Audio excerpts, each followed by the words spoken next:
దేవుని పరిశుద్ధ నామానికి మహిమ కలుగును గాక. ప్రభువును రక్షకుడు సర్వశక్తిగల దేవుడు మనల్ని, మన కుటుంబాలని, మన దేశాన్ని గడిచిన గత దినాలన్నీ కాపాడ రక్షించి రాత్రి క్షేమమిచ్చి మరలా ఈ పగలకాల సమయంలో సజీవుల లెక్కలో ఉంచిన దేవునికి మహిమ కలుగును గాక. ఈ ఉదయకాల సమయంలో దేవుని యొక్క వాక్య భాగమును చదువుకొని ప్రభువు యొక్క జ్ఞానాన్ని పొందుకుందాం. ఈ దినమంతా కూడా ఆయన యందు భయభక్తులు కలిగి కొనసాగుదాం. హెబ్రీయులకు రాసినటువంటి పత్రిక నుండి 10వ అధ్యాయము 35వ వచనమును చదువుకుందాం. కాబట్టి మీ ధైర్యము విడిచిపెట్టకుడి, దానికి ప్రతిఫలముగా గొప్ప బహుమానము కలుగును. దైవజనాంగ మనం చదువుకున్న వాక్య భాగంలో 2 అర్థములు మనకు కనబడుతున్నాయి. ఒకటి, ధైర్యమును విడిచిపెట్టవద్దు. రెండవది, బహుమానం సిద్ధపరచబడి ఉన్నది అని మనం చూస్తున్నాం.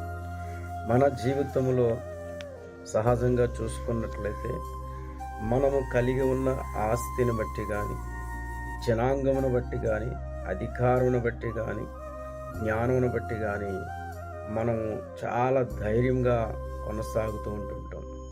అలాగనే ఇవి లేనటువంటి వారు ప్రతి చోట కూడా ఇరుకుగా, ఆందోళనగా, చెప్పాలంటే అల్పంగా ఉండడానికి వారు ప్రతి చోట కనబడుతూ ఉంటుంటారు.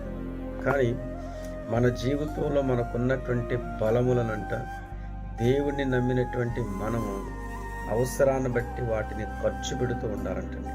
అవసరాన్ని బట్టి వాటిని ఉపయోగిస్తూ ఉండాలంట. అరే, ఇక్కడ నా యొక్క ఆస్తిని కానీ, నా యొక్క బలాన్ని కానీ ఉపయోగిస్తే నేను బలహీనుడును అయిపోతాను అనబడుతున్న ఆలోచన కాకుండా ఆయన చెబుతున్నటువంటి విషయం ఏంటంటే, భూలోకంలో మీరు కలిగి ఉన్న వాటిని కష్టములో, శ్రమలో, బాధలో ఉన్నటువంటి వారిని, నశించిపోతున్న స్థితిలో ఉన్నటువంటి వారిని రక్షించడానికి కానీ, అవసరము తీర్చడానికి కానీ మీరు ధైర్యం కలిగి ముందుకి వెళ్ళండి.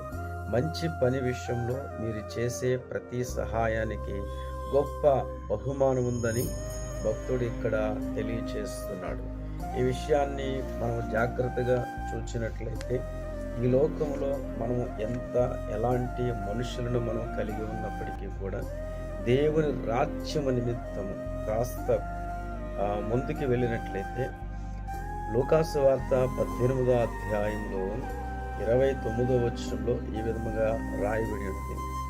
ఆయన దేవుని రాజ్యము నిమిత్తము ఇంటినైనా, భార్యనైనా, అన్నదమ్ములనైనా, తల్లిదండ్రులనైనా, పిల్లలనైనా విడిచిపెట్టిన వాడెవడును ఇహమందు చాలా రెట్లను, పరమందు నిత్య జీవమును పొందకపోడని నిశ్చయముగా మీతో చెప్పుచున్నానని వారితో అనను.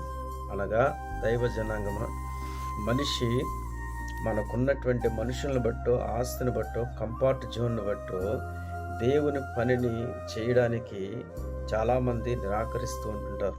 కారణం ఏమిటంటే, నాకు పిల్లలు ఉన్నారు, భార్య ఉంది, ఆస్తి ఉంది, అన్నదమ్ములు ఉన్నారు, నాకు అన్నీ బాగానే ఉన్నాయి అని అనుకొని పర్వాలేదు అనుకుంటాం. కానీ అవన్నీ ఉన్నప్పటికీ కూడా ఈ రోజున ఒక మనిషికి సువార్త ప్రాముఖ్యము, ఒక మనిషికి సహాయం ప్రాముఖ్యమని కాస్త కొంచెం తెగించి ముందుకెళ్ళి దేవుని ప్రేమ చూపించగలిగితే దేవుడు చెబుతున్నాడు, భూలోకమందును పరలోకమందును కూడా 100 రెట్లు ప్రతిఫలాన్ని మనము పొందుతామని దేవుని యొక్క లేఖనములో మనము చూడగలుగుతూ ఉన్నాం.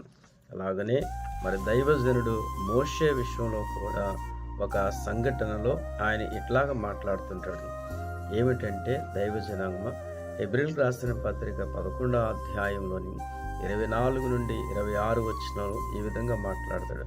మోషే పెద్దవాడైనప్పుడు విశ్వాసమును బట్టి ఐగుప్తు ధనము కంటే క్రీస్తు విషయమై నింద గొప్ప భాగ్యమై ఎంచుకొని అల్పకాలము పాపభోగము అనుభవించుట కంటే దేవుని ప్రజలతో శ్రమ అనుభవించుటే మేలని యోచించి ఫరో కుమార్తె యొక్క కుమారుడునని అనిపించుకొనుటకు ఒప్పుకొనలేదు.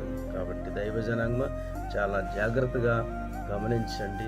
ఆయన రాజ్య వంశపు జీవితాన్ని అనుభవించటం కంటే దేవుని ప్రజలతో నింద అనుభవించటే నాకు మేలు, ఎందుకంటే అతడు ప్రతిఫలముగా కలుగబో బహుమానమందు దృష్టి ఉంచెను. ఇక్కడ ఉన్నటువంటి ప్రతి జనాంగము కూడా దైవ జనాంగం.